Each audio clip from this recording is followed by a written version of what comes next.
sports. And they all wear a whistle, yeah, it's stupid. But what did you expect? It's a podcast called 25 Whistles. 25 Whistles. I hate that, sports. I hate it. Lawrence! We have a playoff one, too. What do you mean? Well, remember how we did a bunch of different ones? Talking? Playoff. Yeah. Yeah. I think we should just go back to the football one, Mike. Okay. I just hate it so much. It sounds like a pig or something. Like, "Roar!" It's like a weird animal. What's up, everybody? Thank you. Coming up, we got LeVar Arrington. He's a former NFL All-Pro linebacker, works at Fox Sports Radio. He was the second overall pick in the year 2000.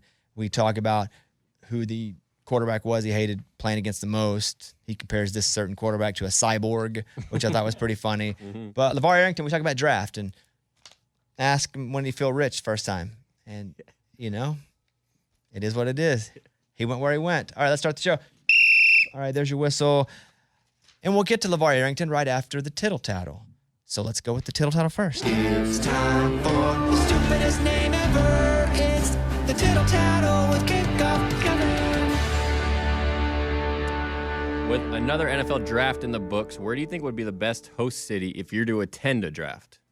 When it was in Nashville, it was so legit. There were more people at this draft here in this town than any other draft they've ever had. I mean, it was wild. I mean, all of Broadway. It was bonkers. And I thought Kansas City looked pretty good, too. They had a lot of people there. And I think because there's not a lot to do in Kansas City as compared to Los Angeles, New York, even Vegas, I think the people showed up. And it was really great representation. Vegas would be cool, though, too. I mean, I know they go to Vegas. Maybe even last year, the year before. Yeah, they went last year. I'm going to go Nashville, but if we're going to have to go cities that we're not living in or they haven't had,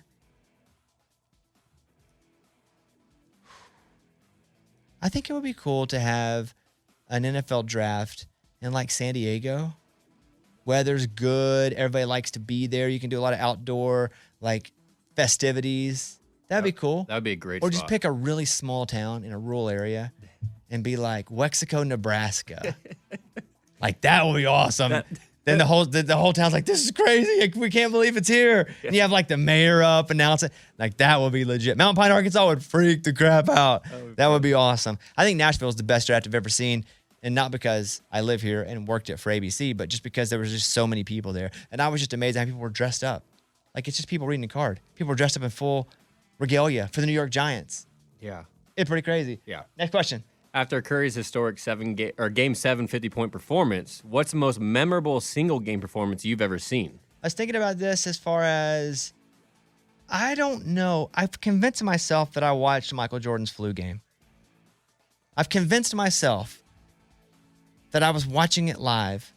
Now, I might have been 1997, Game 5.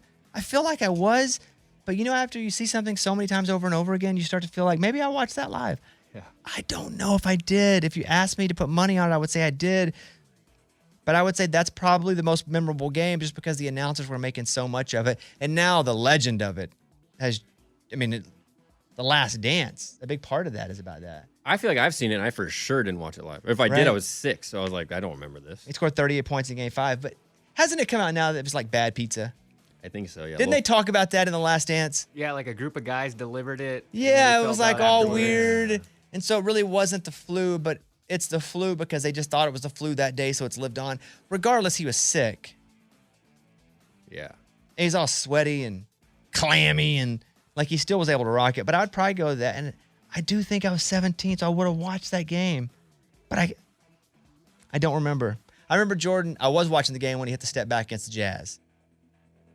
Or maybe I've just seen that one so many times. Yeah, I don't know what so, I've seen and what I haven't at this point. What's reality? That's crazy. I did look up some of the best single game performances. There was a game, Jerry Rice had 11 catches and 215 yards in the Super Bowl against the Bengals. Now, I remember the Bengals lose. I was so sad because I was a Bengals fan. I know I watched the game. I don't remember this about Jerry Rice. Because 23, I must have been young. I was the biggest Boomer Esiason fan because he was a left-handed quarterback. And that's what I was up until like 8th grade, until I started to play wide receiver. But I remember watching being so sad, but I do not remember that stat line. But I'm going to go the flu game because I watched it for sure. Maybe. Probably not. All right, next one. Well, let's say we did. In honor of two all-time greats with Steph and LeBron set to face off, what's a playoff matchup you wish happened but never did between two players or two teams? I mean, LeBron and Kobe would have been cool. That'd have been legit. When I think about matchups, I always like the Brady-Peyton Manning matchup, even though they always played in the AFC Championship mostly. Like, that was a really cool, I don't even know about rivalry, but it was just a really cool matchup that I did like to see. Now, Jordan and Kobe played each other. For sure. I know they played each other at some point. I've seen tape of it. Unless it didn't really happen. Here we go. I mean, I don't know about the playoffs. Oh, not playoffs. I'm just saying they played each other. They for sure played against each other. Yeah.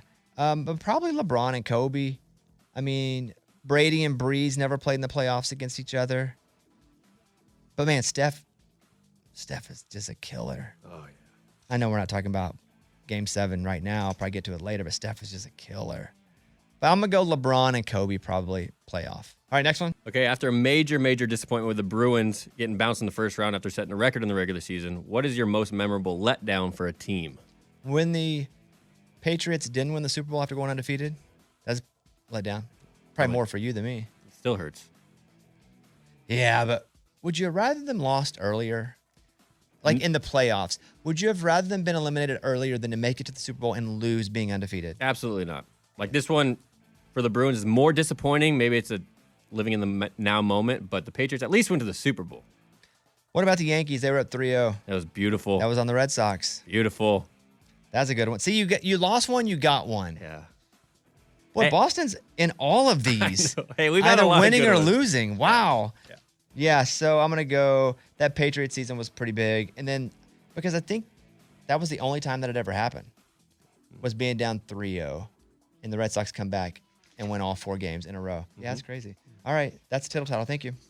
The stupidest name ever is the Tittle Tattle with Kickoff Kevin. All right, we're going to go over and talk with NFL All-Pro, Penn State legend LeVar Arrington. He was the number 2 overall pick back in 2000 by Washington. He won the Butkus Award at Penn State, now in the College Football Hall of Fame. Who was drafted at 1, Kevin? It was his own teammate, defensive end Courtney Brown, went to the Browns, Cleveland. For 2 reasons, that is ironic and weird. 1, Brown to Brown, and 2, he went number 1. I don't even remember him. Do you? Oh, no. He only played 5 seasons? Yeah, I'm not going to act like I know who he is. I don't remember him. I don't even know the name. You can find LeVar on Twitter at LeVar Arrington. Check out on his work. He's got his podcast network called Up on Game. They have close to 15 shows on the network. And he's got a new show with Plaxico Burress and TJ Huzmanjada. Did I say that right? Yeah. Huzmanjada. Yeah, whatever. Chad Johnson and Huzmanjada were awesome. Oh, I said it there. There you go. Dang. Carson Palmer. Yeah. Man. Cedric Benson? Yeah. Cedric Benson from Texas. When he went from Texas. I like that Bengals team. That's a good Bengals team. All right, here he is, LeVar Arrington. Hey, LeVar, what's happening? What's going on, boss? Hey, appreciate you being here. Were you covering the draft all weekend? Not all weekend, just day one, first round. Okay, we're here with LeVar Arrington. You know, when I watch the draft, my wife doesn't understand why I will sit there for 3 hours and watch round 1 when it's only like 30 picks. She's like, what are you watching? You're watching a man walk up there with a card and read somebody's name. LeVar, can you tell me why it's so interesting to watch the draft? Because I'm in. I mean, I was in, and you couldn't peel me away from it. I mean, I got to be honest. I tend to side with your wife a little bit, Bobby. but I will say this. I think the intrigue and the excitement of guys who have worked hard to achieve and accomplish at a level where they're actually able to reap the benefit of it. It's not very often that you see someone who works to get to a point of where they get paid for what they do and it gets announced on national television, right? Everybody in the world gets to see you get hired by your new employer. So I think the storylines of every single guy is unique and specific to them. And so if that's what you're into, I mean, I always say football and football really is like the greatest reality TV show going from day one. Yeah, I guess too, I was into just figuring out where the quarterbacks were going to go, because we knew Bryce Young was going to go a 1, or we felt we did. And then it was, would the Texans even take a quarterback? And then it was, where would Stroud fall if they didn't? Where would Levis? Where would Anthony Richardson end up? Maybe the quarterback intrigue was what had me so much this year. And so a lot's been made of Bryce's height and weight, and kind of mostly the weight and the all the punishment he's going to take. Like, what would you tell him if you had a few minutes to sit with him about what's going to happen this year? Well, I mean, the game has changed. So, I mean, the reason why height and weight has mattered so much is the pure physicality and the brutality of football. That's kind of been minimized. Guys aren't getting slammed around the way that they used to. I mean, we saw Tua get slammed around a little bit, a couple guys. But, for the most part, you can avoid a lot of contact that is really debilitating to you as a player and as a quarterback. The rules are really put in place to protect you from being hurt. So now you're running an offense. The offensive schemes these days they're called RPO offenses, Bobby. And an RPO is basically you line the quarterback maybe 5, 6, 7 yards away from the center. And you're snapping the ball almost like a shotgun, and it's a rerun type of deal. So not to get too deep into the football weeds, but you're able to look at the defense, see how the defense is playing you as an offense, and if it looks like they're playing pass, you hand the ball off and let the running back run. If they look like they're playing the run, then you fake the handoff and you create a little bit of space and you throw the read option for the pass. So being tall doesn't really matter anymore because you're not standing under center. If I'm 5'10" and I'm standing under a guy that's 6'4", and then my guards are 6'5" and my tackles are 6'6", that's a bunch of mountains in front of you, some trees you can't see. But if you're 5, 6 yards, 7 yards off the ball and you're dropping 3 or 4 yards off of that, it really doesn't matter how tall you are, honestly. And to be quite frank, it doesn't matter how much you weigh either. Just you have enough time to get rid of the ball and throw the ball away before you're getting hit by guys from the defense. As far as RPOs go, very familiar because I'm quite the Madden player, LeVar. That's right. Nice. I run RPOs all the time. That's right. Option. That's it. Go. I'm Madden. My guy. That's right. Okay, let me throw this at you. Being a former linebacker, would it be advantageous to a small quarterback because the linebacker maybe can't see him as well? We're worried about the quarterback not being able to see over the line, but what about the other way? What about the linebackers trying to find that small quarterback? Is there anything to that?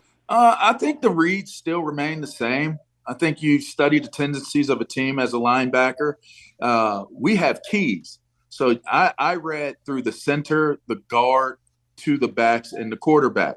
So whatever those guards are doing, if you see a guard pull back, then you're ultimately going to get a read that basically takes you to the ball, or it's going to be a pass. All right. If a lineman pulls back and doesn't go forward or to the side, you're having a situation where it's probably going to be a pass.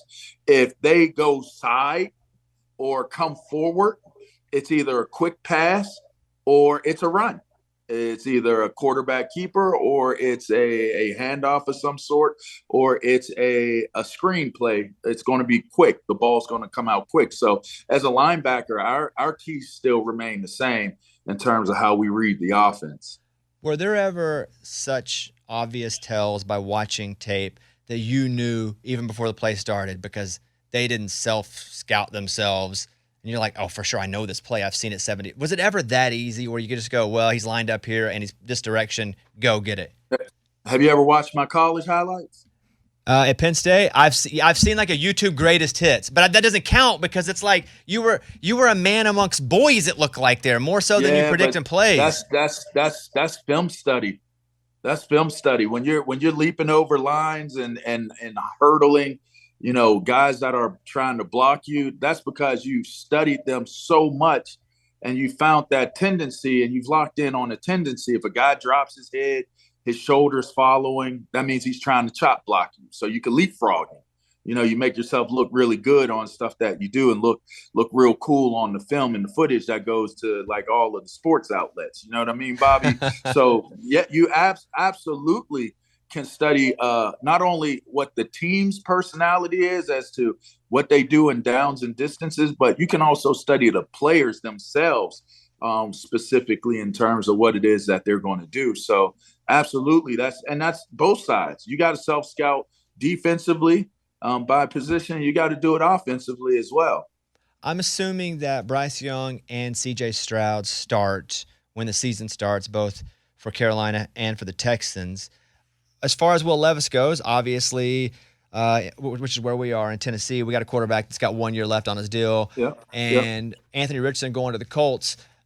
Do you think Anthony Richardson starts right away in Indianapolis? But who else do they have? You know what? Do they have Minshew there? I would have to look. I don't even know off the top of my head who they have, because they did have Ryan. Ryan, right? Yep. I'm certain he's not coming back. So I don't know how that's going to play out. I would assume that if Anthony Richardson can learn the offense and can acclimate and integrate into the locker room quickly enough, that he will have an opportunity to be a starter for the Colts.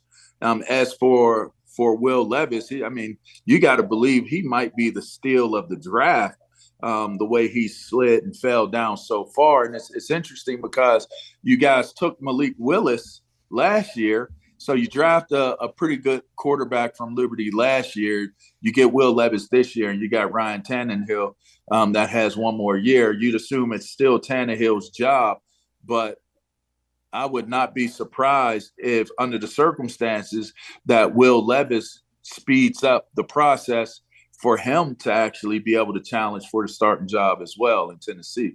What do you make of the reports coming out that Will Levis bombed his interviews with teams? Like, how exactly can you bomb an interview? You hear mixed things. There was, I guess, the reports that a lot of people weren't in love with Will Levis coming out of the interviews and different things like that. Why that is, I don't know. I really don't. I would find it very difficult to turn somebody off in an interview, right? Like, at this point, you've done everything you needed to do. You're being invited to come spend time. What exactly are you going to say and do? Like, are you passing gas while you're there? Is it real funky? Like, did you not brush your teeth? Do you have a whole bunch of food stuck in your gums? Like, I'm trying to think of what would be the things that would be so offensive in a football arena, by the way. We're not talking politics. We're not in the Oval Office, and you're talking about trying to be the person, the aide and the assistant to the president or something like that. We're talking about being a football player. I'm not 100% certain with all of the things that go along with football and the etiquettes that are or lack thereof. I'm not 100% sure how you turn people off in an interview, other than just being purely ignorant in how it is you go about your business. And I know Will Levis personally. He's not the ignorant type of dude. Like, he's not going in there. He's not being, totally disregarding, what the scenario is that's in front of him. So I don't know what that report means. I don't know what he had to have done for that to be the way he was perceived. But I did hear those same reports. Like, people weren't in love with him when they had their interviews with him. You were talking about Bijan Robinson and how you compared him to Thurman Thomas from Buffalo. Yeah. Why is that? What's the similarities there? I just think the way they're built, the way they move. Like, Thurman Thomas was a very, very smooth, but a very squatty running back. Even Barry Sanders, right? And they both came out of Oklahoma State.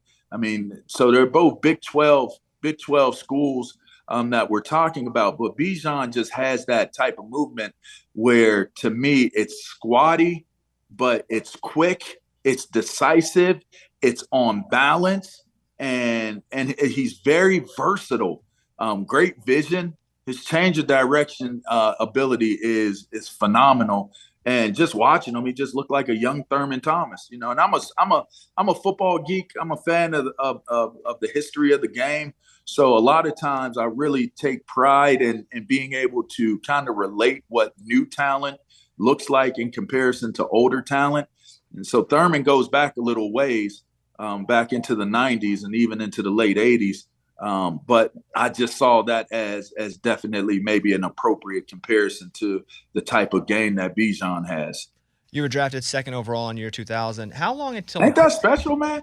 Yeah, pretty special. It's very It's special. pretty cool. It's very cool. Pretty cool. How long till you get? That's why I got that nice little stairwell casing right there. You see that?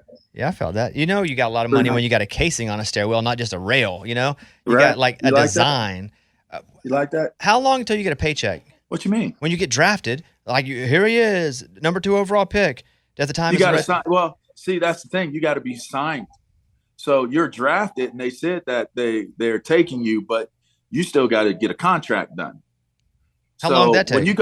When you go number 1, you go number 2, you can get started on that process immediately. That could actually happen before they even call your name. Sometimes it drags out and they call guys holdouts, but you really, in theory and by definition, you can't really be a holdout because you haven't been officially hired, right? You got to sign the paperwork. You guys got to agree to the deal, and now you become an employee of the team. So sometimes it gets done quick. Sometimes it doesn't. I mean, now with the slotting of contracts coming into the league, it's pretty easy. Like you're not going to have guys holding out. There's like a few things that you have to talk through in terms of guarantees and options and stuff like that. But pretty much the contract is pretty much the contract for rookies coming into the draft, which it was a little different in 2000 when I came in. We actually negotiated a deal, and you could actually get a really, really favorable and big deal before having ever played a down of football in the league. So it depends. You could get it as early as the night before the draft, before they call your name. If you're the number 1 guy, you could have your deal done before they even call your name, or it could go well into camp before you get a deal done. But how long until you felt like you were rich? I was never poor, though. Yeah, but rich and poor and not poor are two different things. You don't get a casing like that on your stairwell. I'll say wealthy. Okay, go ahead. When did I feel wealthy? Probably, I don't know. I don't think I've ever felt wealthy. I don't think I've ever felt. First time to that this check, day, I don't know that I feel first time wealthy, that check bro. hits, though, I'm feeling pretty good. You're feeling? I felt good. You know, I'll tell you, I probably only looked at 3 or 4 checks in my entire career, man. Like I made sure my money was in the proper places, but I just never was. It never was big to me to obsess over it. You know, I felt like you did it for so long to get to where you can make that type of, that type of wage doing what it is that you love to do. So once I made it, I kind of felt like if I got too deep into that aspect of it, I might lose the essence of who I was. So I still stayed hungry. Like I had never even accomplished or achieved anything, to begin with. I mean, I did walk into a Ferrari dealership with a pair of like raggedy shorts on and a torn up practice T-shirt and some flip flops and mess around with a salesperson. And they wanted to kick me out and have me removed from the premises. And I did end up buying a 360 Medina right there on the spot from the actual another salesperson who came out and was actually very cordial and kind to me. I did flex a few times. I definitely flexed. But I just wasn't obsessed by it. So I don't know that I ever felt like I was like, oh, you made it and oh, you're rich and stuff like that. I've just always kind of been on to the next. It's like just trying to keep accomplishing. And that might be a corny answer, but Bobby, I'm just telling you, I'm still like that to this day. That's why I'm on this phone call interview with you, right? Because I'm with iHeart, I'm with Fox Sports Radio. I just continue to just kind of keep building what it is that I do. Just stay hungry, humble and hungry. I was listening to Cowherd's podcast and I heard Up on Game come on, the promo you guys do for Up on Game. And it's you and Hujmanzada and Plaxico. And That's right. I was like, dang, that is like a legit group of guys here talking about football. Yeah. So appreciate it. How did you three come together to do this show? Well, I was an evil scientist. Receivers are the most touched special individuals that you'll ever meet that play football. So they're very interesting, we'll say, in how they view the world around them. And TJ and Plexico, even in particular, more specifically, are very touched and very special. TJ has such a strong, pronounced underdog, boulder on his shoulder type of approach.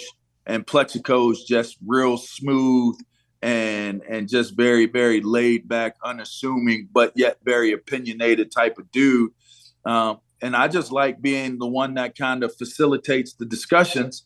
As a linebacker, I like to create and instigate like we did in the locker rooms and sit back and see what color the wall is going to be. Once you throw something out there and you get it started, you get it popping, then you start to realize that, you hear a lot of cool things being tossed around in terms of what it would sound like if you were sitting in the locker room listening to a conversation take place.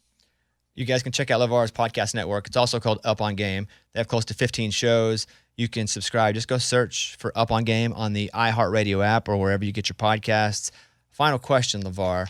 Who was the quarterback that you hated being lined up across from? Because he was also reading you as much as you were reading him, if not more.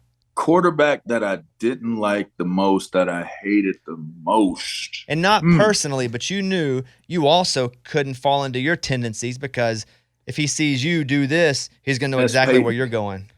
Peyton Manning, dopest quarterback ever to me. What separated him? His IQ.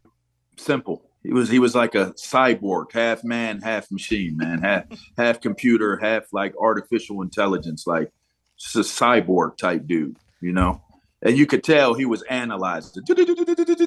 There, do that, adjust, red alert, like real computer like, man. Like Peyton Manning was the dude.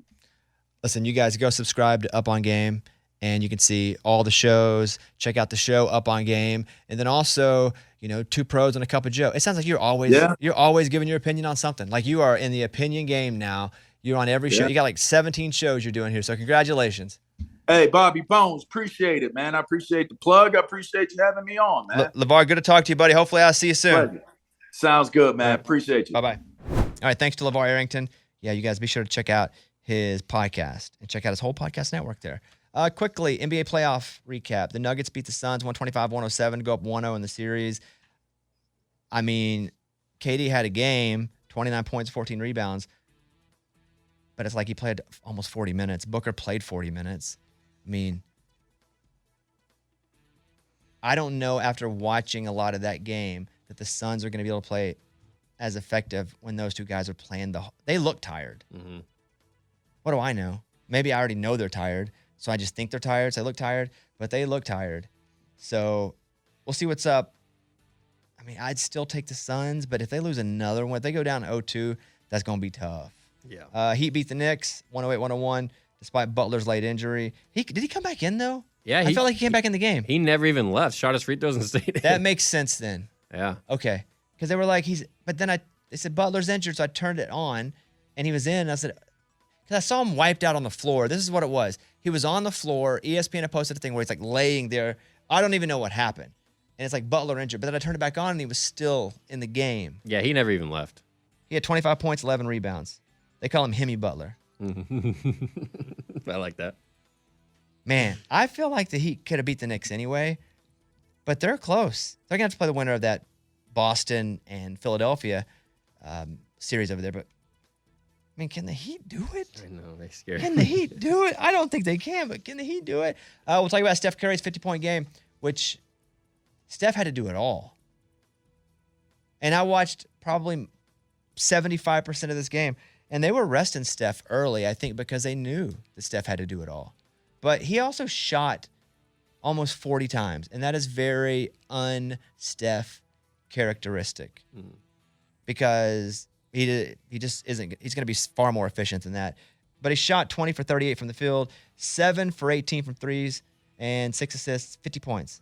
Crazy. I mean, he won the game. Steph won the game for them. He was unbelievable. They relied on Steph. Unbelievable. I watched him shoot shots that I'm still amazed that he makes, even after seeing him his whole career make them. Right. Like you, scoot, boom, dang. That one where he hit Jordan Poole, he ran into him, and then somehow still stayed up and then did a floater, and you're like, dude, what? Yeah, it's crazy. So they will now face the Lakers. Who do you pull for here? Come on. I pull for the Lakers. Warriors. I like the Warriors a lot, but I'm going to pull for the Lakers because I said they could actually make the championship, and Kevin laughed at me. So I said second round, so here we go. This is it. And I like that if LeBron wins this, I think if he wins one more, you got to start giving him more credit as the best of all time. Or at least all those people that shut him down immediately, because he's the point leader. He's got more playoff wins than anybody, but he may be tied with somebody, like series wins. In everything but rings, it's LeBron. Another ring with the point title. You're not going to tell me LeBron's the best ever. 2023 NFL Draft. I made some notes. I know Kevin did a deal. You guys can check it out. It was 5 minutes from right after the draft where we talked about it. But here's the notes that I had. I heard that Levis's draft interviews did not go well, and that's why he moved back. Heard that from a couple people, not just stuff that I read. We talked to LeVar Arrington about that a little bit, as you heard. But I don't know what it could have been either. I mean, what do you do? Show up late? That's about the only way you make, or you're too arrogant. I don't know. Yeah.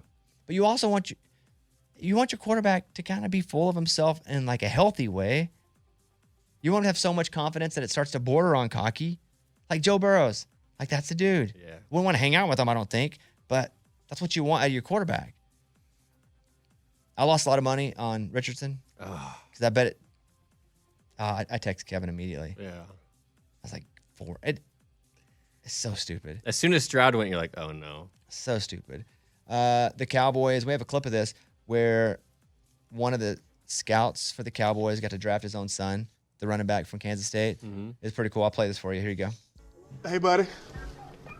How's it going? Hey, it's going good. This is Dad. My phone wasn't working. Look at here, man. You want to come to work with me next week? I wouldn't mind that at all. That's pretty awesome. So cool. It doesn't mean he's going to make it or make the team, but he's got a decent chance to. Mm-hmm. Was it a 4th or 5th round pick? 4th, I believe. I feel like if you're drafted in the first 4 rounds, you got a really good shot to make the team. But there you go. Deuce Vaughn, running back for Kansas State, pick 212. Oh, 6th round. Oh, yeah, he's got tough. It's going to be a tough run to make the team. It's a 6th round pick. But that's pretty cool. I like that clip, though. I sent it to Mike on Instagram with a little paper airplane. I was like, save this. We're going to do this for sure on the show. They're going to release the schedule May 11th for the NFL, which is pretty exciting. Joel Embiid likely doubtful for Game 1 versus the Celtics. How's that make you feel, Celtics fan? Great. More confident. Even when we play him, he goes off. I'm really not worried about the Sixers that much. But with him out, it's like, you're not worried about the Sixers? We've played them so well. We match up against them so well. I'd be worried. I'd be worried every game from here on out. I'm worried. Of course I'm worried. But I just think the Celtics are so confident against the Sixers and they match up so well against them that I think they'll win it in 6. Embiid's dealing with a sprained LCL in his right knee that he suffered in Game 3, first round versus the Nets. I also feel like Embiid's always hurt. There's always something. But I guess when you're that tall, that big, that athletic, odds are there's just more body to get hurt. You know what I'm saying? Mm-hmm. He falls a lot. You ever notice that? A lot. A lot. Yeah. Dylan Brooks fined $25,000 for not talking to media. He's also a free agent. Yeah. He just didn't embrace the villain role. You just got to stick with it. Because people hate you or love you anyway. And then you kind of petered out. You're like, I don't want to talk. No, you got to stay. Keep trolling. Mm-hmm. Even if you lose, keep trolling because eventually you're going to be back on top in some way. And you'll be like, I told you. Just hold on long enough. If you keep walking to the right long enough, you'll end up in California. Just keep going east because eventually you'll come all the way back around. But Dylan Brooks fined $25,000 for not talking to the media. And again, he struggled. After that one game, he struggled the entire rest of the series. He struggled shooting 31% from the floor and 24% from three-point range. Again, he'll be an unrestricted free agent in the offseason.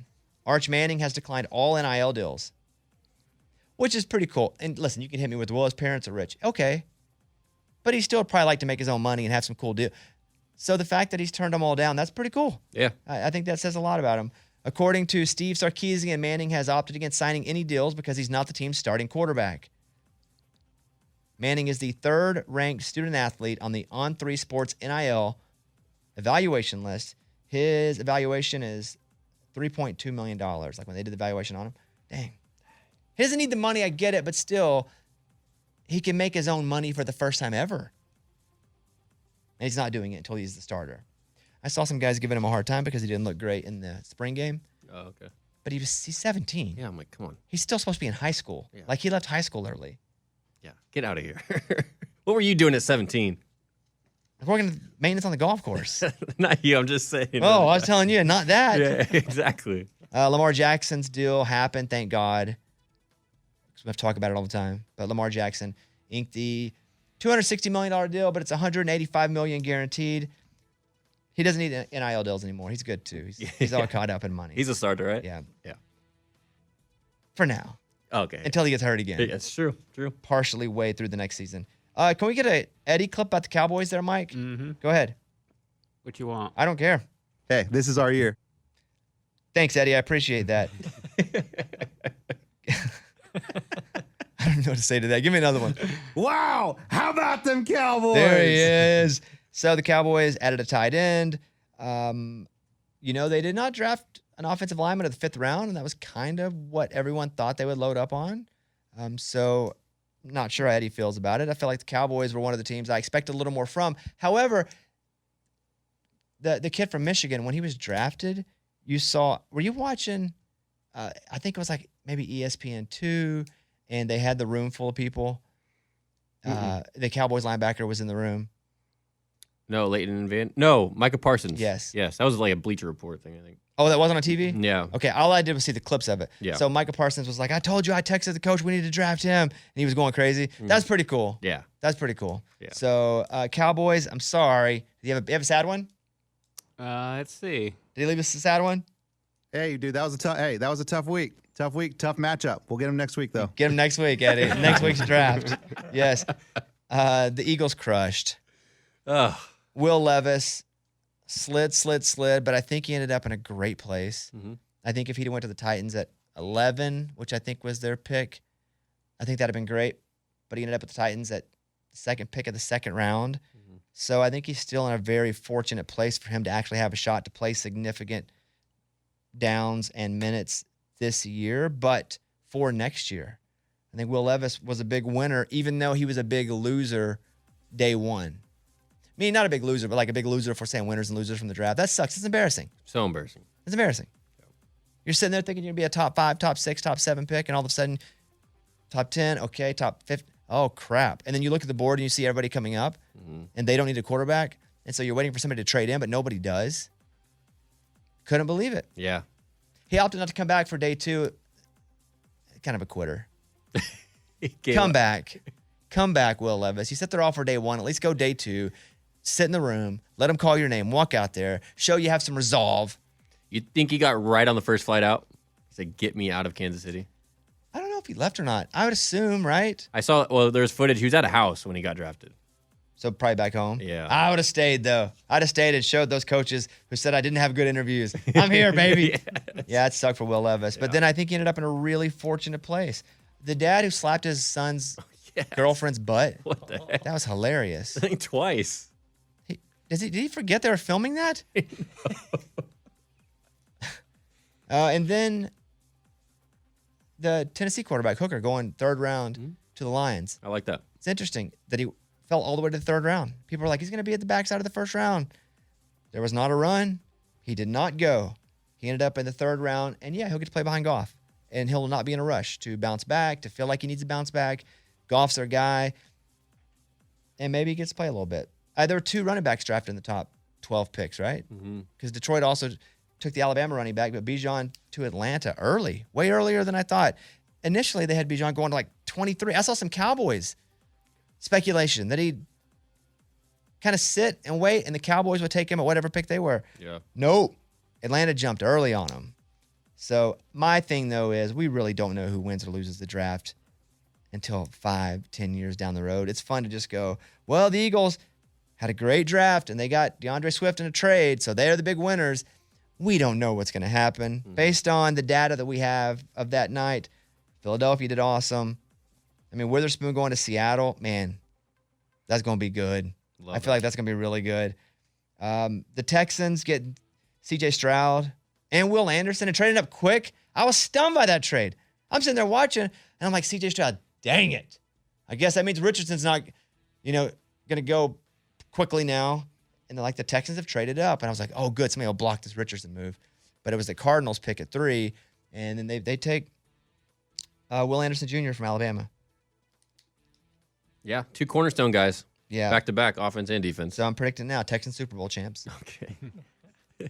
I'm not predicting that at all. All right. Pretty good sports weekend, I would say. You? Yeah, I loved Overall. it. Except It the was great. Bruins losing. That sucks for you. That was brutal. I was just watching it. Kind of like you watch a natural disaster on the other side of the world. Like you feel bad for everybody, but it doesn't feel close to you because I don't watch hockey. That's a very good way to put it. Because you'll see something like a tsunami and another. I don't even know I've never been in a tsunami, and I feel bad. I feel really bad for them. And I'm like, man, I can't imagine. But I don't understand the tsunami part of it, and it's so far away from me that it really just feels like it's something on TV. Yeah. It's like watching the Bruins. I don't even know anything about hockey, but I felt bad for you. I felt bad for Boston fans. Yeah. I felt bad for the guy who listens to our show who plays for the Bruins. I know. Send up a box of Bruin stuff. He did? Yeah. To who? There's one in here. To who? I think to you. Yeah. Show. To the show or to me? Well, you asked for it. I did? Yeah, you said if any listener. Oh, but not from him. No. It's from their sports.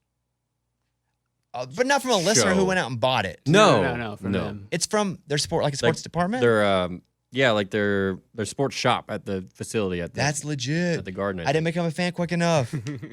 Next year we're gonna do it, baby. Bruins for life. Do you guys have a saying? Go bees. Yeah, go bees. Yeah, go bees. The bees are buzzing. All right, that's it. We're done. Let's go final thoughts.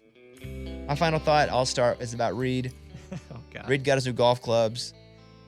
Got him in, got his irons. Which, by the way, Kevin and I go on Friday, right? Yeah. Or Thursday. Yeah, Friday. I'm going too. Do you know that? Yeah, that's actually my final thought. I was going to ask you some questions. Okay, Yeah, you can. okay. But Reed got his clubs fitted, and he bought them, and he was whacking them on Instagram. Even one of our bosses was like, Reed plays golf? And I was like, yeah, I used to play golf in high school. And I gave Reed a hard time because he shot like 30 over a couple weeks ago. I played terrible this week, and I was like, I should never say anything to Reed. But then I got a message that goes, Reed has just finished a round, +4. And I was like, dang, Reed must have got some magic golf clubs. And I said, Reed, you went +4? And he could have easily lied. And he went, well, we were playing a scramble, and it rained the whole time. Yeah. I mean, it was a 2-man scramble at that. That's And still pretty good, though. It rained and it hailed on us. Your clubs, do you feel like they've made a difference? 100%. I just feel a lot more comfortable. I'm standing up a lot straighter, and it still takes a minute to get used to it. I wasn't hitting it as solid as I wanted it to, but they were going straight, so I'll take it. My final thought was about Reed playing golf and me wishing I would have made fun of him for shooting 30 over because I shot really, really, really bad. Like, When did you play that round? The day after I played with you. Okay, I because actually we went played on the- Saturday. you guys played? Yeah. Yeah, it was yesterday. Yeah, it was on Sunday. Yep. Okay, because I was Yeah. like, what is this rain and all this stuff? How did Reed play? He did You? good. How did Yeah, you he- play? I actually played decent. It was a rough start, but got a lot better. It was fun. Yeah, that was good. Okay. I was really shocked at how well Kevin performed out there. Nice He did job. really Yeah, good. Thanks, yeah. Coach. Thanks. Well, my final thought is I should have made fun of Reed because I played horrible. And I have to play golf with our CFO on Wednesday who's flying in from New York to play golf. Yeah. We're going to a club here in town. I'm not a member of it, but it's me, our CFO, Jake Owen, and somebody else. And I just don't want to humiliate myself. Because there are days I go out there and I just can't hit the ball. There are days I go out and I play really good. I can shoot like a 83, 84. I'm like, dang, I'm on. There are days when I go out and I don't even know what my arms are doing. They don't even do what I want them to do, and I'm just like flaring balls off all the time, and I'm just embarrassed. So I'm hoping that doesn't happen. Reed, your final thought? Well, my final thought was just going to be that I played with Kevin for the first time on the course, and I was really shocked at how well he played. So Nice. I'm excited for him Wait till to you get your break clubs 90. fitted. That's what I was gonna say. Yeah, this is without my own clubs, and I don't even have a pitching wedge. I'm using 9s for everything. It's gonna be fun. He's got literal woods. No, he was bending down like I used to. Yeah. Like That's just because he's not an athlete. Whoa. Kevin, final thought? Yeah, I was just gonna ask you. We haven't really talked about it. I don't know if we can say it, but Friday, like, it's the week. I'm excited. I can't wait, especially after playing the other day. Where are we going? And we all set up? We're going to a club where this guy works. He moves around, travels around, but he does a lot of his fitting at this specific club. So we're going to go down to this club, and you get in like a driving range or a shed or wherever, and you just hit balls. And he's like, try this, try that, try this. What about this? Da. And so it takes a while. And he said, hey, you should come too. And I'm like, oh, I don't want to go just watch Kevin hit balls. He goes, no, we need to fit you for a putter. We never did that. And I was like, you fit for a putter? He's like, yeah. I said, all right, I'll be there. So we'll go. And then I'll leave probably before you really get going. Okay. Because I always get embarrassed too if I'm hitting terribly. And he's like, try this club. Yeah, I don't want you watching me the whole time. Right. Yeah. Right. So that's what we'll do. Awesome. I can't wait. Yeah. Am I going as well? Shout out to Cobra. Yes. Yeah, because you're filming him. Yeah. Cool. Yeah. So, all right, that's what's up. Thank you guys. Have a great week. We weren't going to come on today and do this show. However, there was such a massive sports weekend. We thought we would. Are there commercials in this one, Mike, at all? No. See, we did this just for the people. I'm exhausted, too. This was for the people. Okay. That's all. We will see you guys when we see you, whenever that is. Thank you. Bye, everybody.